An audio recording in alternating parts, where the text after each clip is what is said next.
आज बोकारो जिला bar association में महासचिव से लेकर एस के टीम मेंबर तक के सभी पदों पर चुनाव हो रहा है। चुनाव की सारी तैयारियां पूरी कर ली गई थी। प्रशासन की भी चाक चौबंद व्यवस्था बनी हुई है। सभी मतदाता सीसीटीवी कैमरे की निगरानी में अपना अपना मतदान स्वतंत्र रूप से कर रहे हैं। किसी को मतदान करने में कोई परेशानी नहीं, बल्कि शांतिपूर्ण मतदान हो रहा है। इस चुनाव प्रक्रिया में पूरी तरह से ध्यान रखा जा रहा है कि सोशल डिस्टेंसिंग का पालन हो और सभी के चेहरे पर मास्क हो। प्रत्येक मतदाता अगर मतदान करने के लिए अंदर जा रही हैं, तो दरवाजे पर सैनिटाइजर की व्यवस्था भी है। इलाके कोर्ट परिसर के बाहर अधिवक्ताओं का हुजूम दिखा, जहां बहुत से अधिवक्तागण अपना मास्क नहीं लगाए और न ही सोशल डिस्टेंसिंग का पालन किया। लेकिन वह सब परिसर के बाहर, परिसर के अंदर सारे नियमों का पालन हो रहा था और सभी मतदाता अपने अपने पसंदीदा उम्मीदवारों को मतदान करने के लिए क्रमबद्ध जा रहे थे। बोकारो से सच्चिदानंद मिश्रा की रिपोर्ट। मैं कैमरामैन नवेंद्र कुमार मिश्रा के साथ सच्चिदानंद मिश्रा। यहाँ पर बार एसोसिएशन बोकारो में आज इलेक्शन का दिन है। 59 प्रत्याशी अपने चुनाव मैदान में खड़े हैं। सभी अपने अपने वोटरों को अपने अपने ढंग से रिझा रहे हैं। कोई वादे कर रहे हैं, कोई वादे कर रहे हैं। एक से एक बढ़कर वादे हो रहे हैं और सभी प्रत्याशी अपने जीत का दम भर रहे हैं। देखना है कि कौन प्रत्याशी जीत पाते हैं।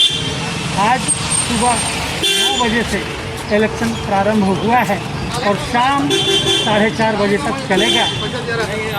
इलेक्शन की निगरानी हो रही है सीसीटीवी कैमरा के माध्यम से। मैं दिखाना चाहूँगा आपको, कुछ लोग वोट देकर आ रहे हैं, कुछ लोग यहाँ प्रत्याशी से मिल रहे हैं, वोट देकर आए हैं। उनसे क्या रिक्वेस्ट कर रहे हैं कि किसी तरह से उनको वोट मिले। आप देख लें, हर ओर भीड़ बनी हुई है और इलेक्शन के लिए लगभग सभी तैयारियां पूरी है और अंदर में वोटिंग चालू है। कैमरामैन नरेंद्र कुमार मिश्रा के साथ सच्चिदानंद मिश्रा की न्यूज़ के लिए जिला बोकारो से खड़े हैं श्री सुनील कुमार अन्ना जी। इन्होंने 51 दिन का अनशन किया था।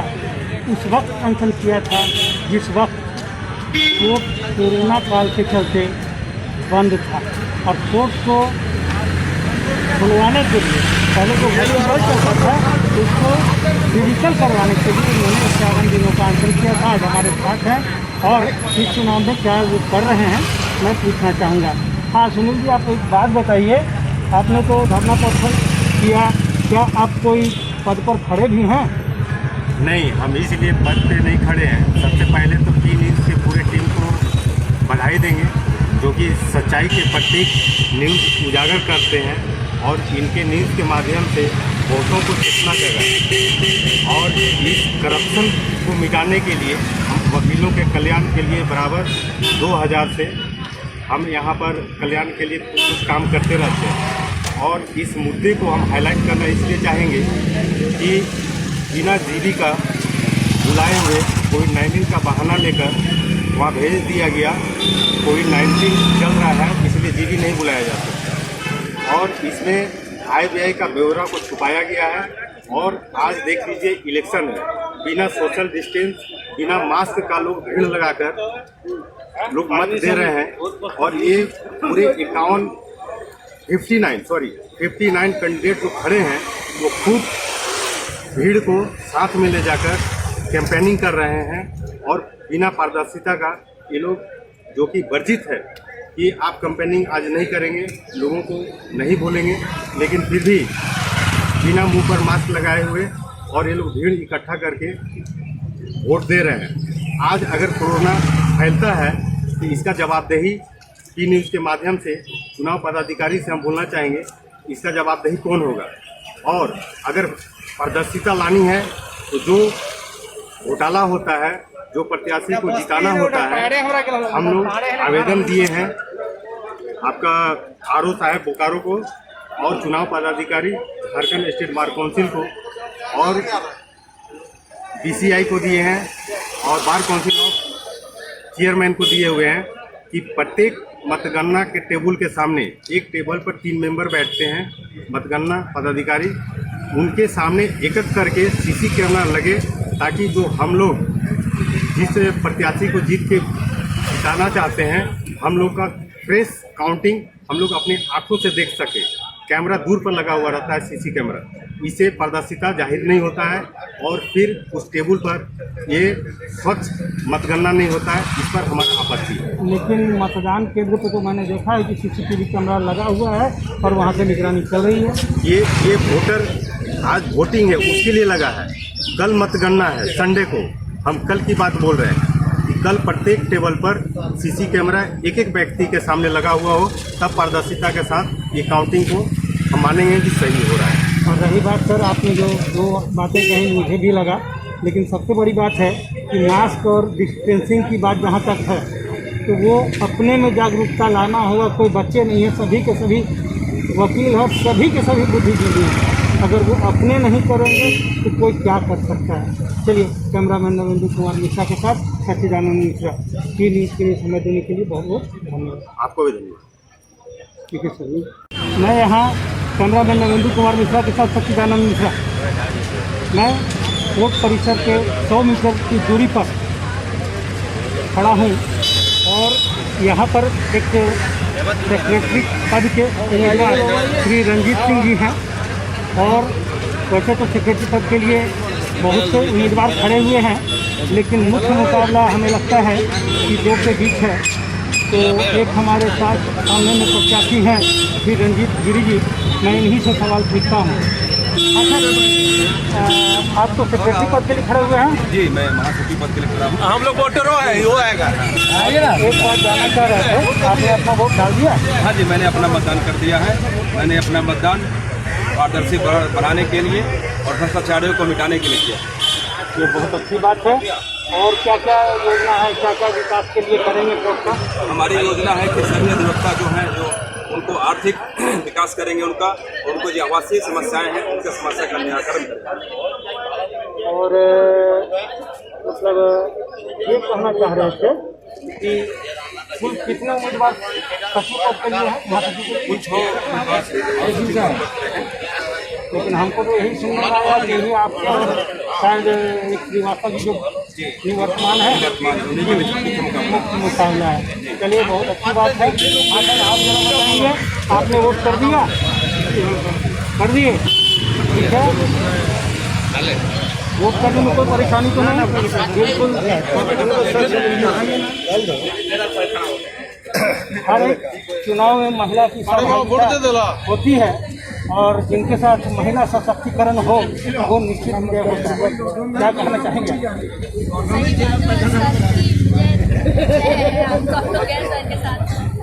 पूरी उम्मीद है सर। क्या नाम हो आपका? वंशिका सहाय। वंशिका सहाय, ठीक है। चलिए, हमारे क्षेत्र के साथ है, ठीक है। ये बहुत बहुत धन्यवाद। प्रशासन के पद पर उम्मीदवार हूँ। इससे पहले भी आप खड़े हुए थे? जी, इससे पूर्व मैं खड़ी हुई थी ट्रेजरर के लिए, कोषाध्यक्ष। रिजल्ट क्या हुआ था? क्या आप जीते थे? नहीं, मैं रनर अप रही थी। चलिए, कोई बात नहीं। इस बार आप संयुक्त सचिव प्रशासन के लिए आप खड़े हुए हैं। जी। चलिए, आपने अपना वोट डाल दिया? जी, मैंने डाला। क्या अगर आपके हाथ लगे तो क्या करेंगे आप? पहला तो है कि मैं ये करूँगी कि जो नया ऑब्जेक्शन सिस्टम है हमारे बार एसोसिएशन में अधिवक्ताओं के द्वारा दिया और लिया जाने वाला, तो इसमें मैं पारदर्शिता लाऊंगी, उसका क्रियान्वयन करूँगी अच्छे ढंग से कि उसका पालन नहीं हो पाता है हमारे बोकारो जिलाधिवक्ता का। दूसरी बात है कि मैं सीट की जो समस्या है, बहुत सारे नए अधिवक्ता आते हैं, उनको सीट अलॉटमेंट में या सीट लेने में बहुत ज़्यादा परेशानी होती है, तो मैं उनकी परेशानियों को पहले आओ पहले पाओ की नीति पे कार्य करूँगी कि जो पहले आवेदन देगा उसको मैं पहले सीट आवंटित करूँगी। तीसरा जो मेरा सबसे प्राथमिकता है कि यहाँ पे जो महिला अधिवक्ता के साथ साथ जो महिला क्लाइंट भी आते हैं, उनके लिए यहाँ पे कोई वॉशरूम की व्यवस्था नहीं ढंग से, तो उस पर भी मैं कार्य करूँगी, उसको प्राथमिकता दूँगी। और जो मेरा आपके ये टीवी चैनल के माध्यम से अनुरोध है कि हमारे यहाँ जो मतगणना होती है, प्रत्येक मतगणना जहाँ पे काउंटिंग होता है CCTV कैमरा लगाना बहुत आवश्यक है, जिसमें कि मतगणना में पारदर्शिता लाया जा सके और सबको पता चल सके कि कौन से प्रत्याशी ने कितना वोट अर्जित किया।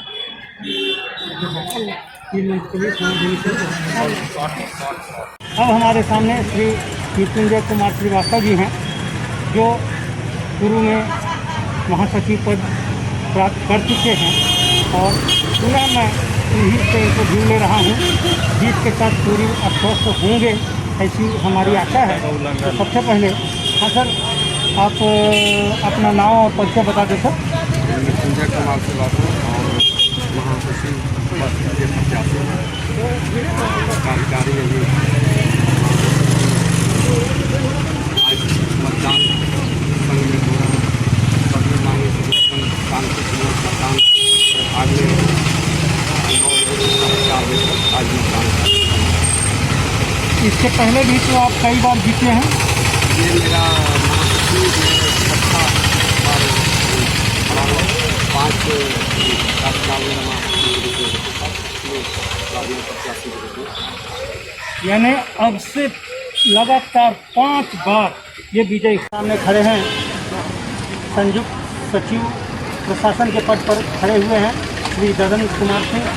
आज मैं ददन सिंह से पूछता हूँ कि ये इन्होंने अभी तक अपना वोट डाला है या नहीं। हाँ सर, क्या आपने अपना वोट डाल दिया? जी, मैंने अपना वोट डाल दिया। संयुक्त सचिव प्रशासन पर जो है मैं कंटेस्ट कर रहा हूँ और मेरा स्लोगन है vote for change, vote for creation. और इस जो है ना संघ का जो है माली हालत बहुत ख़राब है, पूरा का पूरा खजाना खाली है। 58 लाख का कर्ज है अभी, और इस तरह से प्रत्येक एडवोकेट पर 5,08,000 का कर्ज है। और हम ये जो है संघ के माली हालत को ठीक करने का जो है बीड़ा उठा के रखे हुए हैं। जो भी जो है अंदर में खराब पोजीशन है उसको ठीक करने का मैंने जो है मेरा प्रण है, और मैं इसको जो है दुरुस्त करूंगा और वेलफेयर के लिए सारे कार्य करूंगा, जिसकी उम्मीद करते हैं।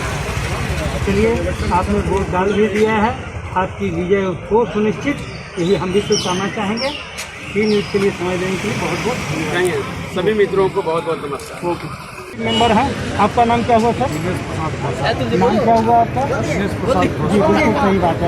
अब ये बताइए किस पद के लिए खड़े हुए हैं? कार्यकारिणी टीम मेंबर। आपने भी अपना मत डाल दिया? हाँ सर, वही डाल दिए हैं।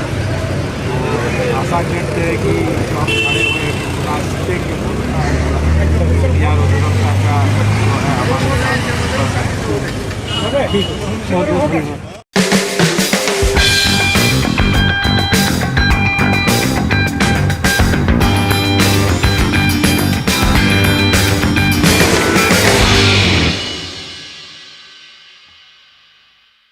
अपने जिले के सभी नदियों को गंगा के समान पवित्र मानते हुए बोकारो जिला के उपायुक्त श्री राजेश सिंह ने सभी नदियों को स्वच्छ और सुरक्षित रखने पर बल दिया और सभी पदाधिकारियों को दामोदर नदी के तट पर बुलाकर सभी पदाधिकारियों को सभी नदियों की सफाई रखने के लिए शपथ दिलाई। नदियों के किनारे पौधे लगाने का निर्देश दिया। हर पंचायत स्तर पर रंगोली, चित्रकारी और नुक्कड़ नाटक के जरिए स्वच्छता के महत्व को समझाया और उसके बाद दामोदर नदी के तट पर सभी पदाधिकारियों को शपथ दिलाते हुए दामोदर नदी की आरती की और पूरे नदी के तट पर एक यज्ञ सहाब पवित्र माहौल बनाकर लोगों को जागरूक किया। बोकारो से सच्चिदानंद मिश्रा की रिपोर्ट। नमामि गंगे कार्यक्रम हम लोग इस जिले में और साहेबगंज और इसी तरह 2-3 जिलों में धनबाद में भी कार्यक्रम प्रारंभ हुआ है। ये 16 तारीख से लेकर के 31 तारीख तक चलेगा, मार्च महीने में। और इस कार्यक्रम में मुख्यतः हम लोग इस ज़िले में दामोदर नदी के स्वच्छ और शुद्ध करने के लिए ये कार्यक्रम हम लोग करेंगे और इसमें विभिन्न प्रकार के कार्यक्रमों का आयोजन किया जाएगा, जैसे कि सर्वप्रथम सफाई का अभियान चलेगा, उसके बाद नदी के किनारे वृक्षारोपण का कार्य चलेगा, इसके साथ साथ स्कूल कॉलेजों में निबंध का, चित्रकारी का, डिबेट का कार्यक्रम चलेगा, जो नमामि गंगे से ही संबंधित रहेगा। और स्वच्छता की ओर इसमें मुख्यतः फोकस किया गया है। स्वच्छता की ओर इस पर ध्यान दिया जाएगा कि कैसे हम अपने दामोदर नदी को स्वच्छ रखें। इस जिला में गोमिया प्रखंड, बेरमो, चंद्रपुरा, चास और चंदन क्यारी प्रखंडों में दामोदर नदी गुजरती है। इन सभी प्रखंडों में नमामि गंगे कार्यक्रम का कार्यक्रम चल रहा है। सर्वप्रथम 17 तारीख को गोमिया प्रखंड में छिन्नमस्ती के मंदिर के सामने ये गंगा आरती का कार्यक्रम हुआ था। उसके बाद लगातार ये कार्यक्रम चल रहा है। 19 तारीख को मुख्य कार्यक्रम होना था। उसी क्रम में चास प्रखंड के यहाँ पर हम लोग दामोदर के किनारे गंगा आरती का कार्यक्रम करेंगे। इसके साथ साथ हम लोग स्वच्छता का भी शपथ लेंगे और एक सिग्नेचर कैंपेन भी हम लोग चलाएंगे कि हम लोग दामोदर नदी को स्वच्छ रखेंगे, सुंदर रखेंगे, ताकि यहाँ पोल्यूशन फ्री इन्वायरमेंट